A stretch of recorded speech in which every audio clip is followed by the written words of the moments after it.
est apparu indispensable de mieux se faire connaître auprès des jeunes générations, tant en agence que chez l'annonceur. Et donc nous travaillons à un grand programme pédagogique pour faire connaître mieux les marques de presse à ces populations. Il y a eu aussi une sélection des idées pédagogiques il y a 2 semaines où on a commencé à sélectionner, rassembler les choses sur lesquelles vous allez travailler aujourd'hui. Et vers 16h, on a des invités que Stéphane va nous présenter qui viendront nous écouter avec des pitchs où 2 par 2 vous allez pitcher devant cet aéropage d'importants personnages. Et en principe, à 17h59, vous êtes sortis de cette salle épuisés. Je travaille actuellement chez Publicis Média en tant que chargé de clientèle plurimédia. Je travaille dans la stratégie média en fait, sur les réseaux sociaux et je fais de l'achat publicitaire sur les réseaux sociaux. Je suis chargée de clientèle OPS, donc en charge des partenariats médias. Il y a d'abord des petits groupes de 4, 5 et on travaille très très vite. On fait des micro-ateliers, c'est-à-dire qu'on a créé une sorte d'usine à produire des solutions. Et comment on fait pour casser les stéréotypes par rapport à la presse ? Quand on achète quelque chose, on va avoir un retour. C'est digital, on compte le nombre de clics, le nombre d'arrivées sur le site, tout ça. En presse, il n'y a rien du tout. Ouais. Certes, le digital, il fait un peu le malin, il est très fort, il est machin, etc. Mais sur certains trucs, ça reste la presse, elle est pas touchable, quoi. Ouais, effectivement, sur telle problématique, la presse aujourd'hui, elle est carrément légitime. TV, presse, ça peut build ton awareness, le digital, ça va être peut-être plus, tu peux répondre à différents objectifs, mais ça peut être plus celle de la considération, de l'engagement. Ouais.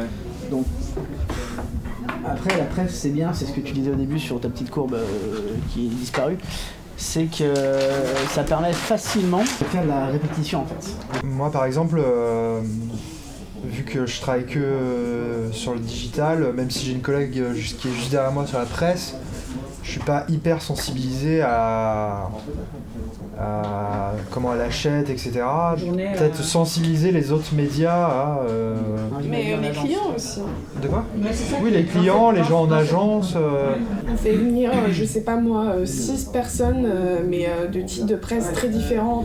Des mecs qui sont dans une approche un peu disruptive et à la fois des mecs qui ont plus des approches un peu classiques. Là, la question, c'est vraiment de se représenter cette diversité et d'imaginer une formation. La presse, il y a une économie comme une autre qui s'est nichée comme une autre, en fait. Mais si les gens se positionnent aussi finement sur des choses, c'est qu'ils ont dû cibler qu'il y avait une offre et qu'il y avait une demande. Notre idée de faire en sorte d'augmenter un petit peu la considération pour les métiers autour de la presse, par la création d'une sorte de jeu de rôle qui s'appellerait Game of Print, où on réunirait des équipes de 10-15 personnes d'agence. Donc là, ce serait d'organiser un concours de titres de presse. Donc la phase 2, ce serait vraiment de produire ce contenu, et avec une deadline. L'histoire pressée, en fait, ce serait un film qui montre en fait toute l'évolution de la presse depuis sa création. Comment est-ce qu'elle s'est aussi diversifiée, comment est-ce qu'il y a eu vraiment de la création en fait avec plein de verticales qui sont nées de titres très anciens.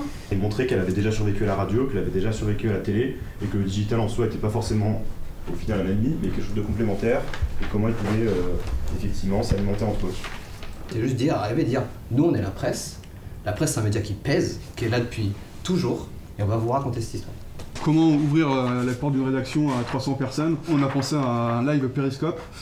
Pourquoi pas un micro-trottoir ? Donc c'est quoi votre panier d'achat ? Moi c'est ça, sachez que ça, tel intérêt, ça correspond à tel article de presse, et donc définir un profil presse des gens. C'est une sorte de carte interactive entre Google où on navigue à travers les différents lieux de la rédaction. Et à chaque fois, on peut assister à des coulisses, comment ça se passe, etc.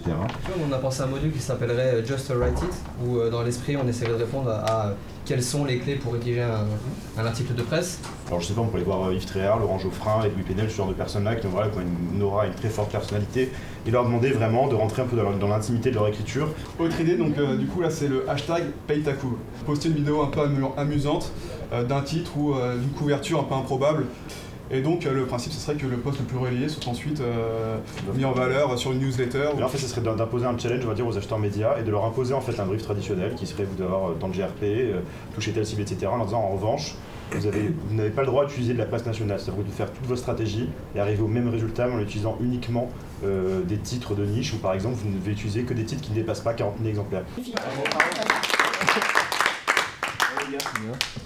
Il y a une idée extrêmement forte, c'est qu'ils ont envie de tout savoir sur la presse, presque telle qu'on la connaît, sur le fond, et que sur la forme, ils voulaient le connaître via les moyens digitaux qu'on a aujourd'hui. Les réseaux sociaux, Facebook, Periscope, des vidéos YouTube, bref, on est donc dans les modes de communication de leur génération et qui sont là pour véhiculer tout, y compris les valeurs de la presse. Je suis très contente parce que c'est ma première expérience de design thinking. Je trouve que c'est une démarche qui est très intéressante, le fait d'être vraiment dans le collaboratif, voilà, d'avancer ensemble et de trouver des idées un peu à tâtons. Quand nous aujourd'hui on va expliquer à quelqu'un qui n'est pas forcément dans les médias, ils ont toujours du mal à cerner aujourd'hui les enjeux et les problématiques qui y sont liées.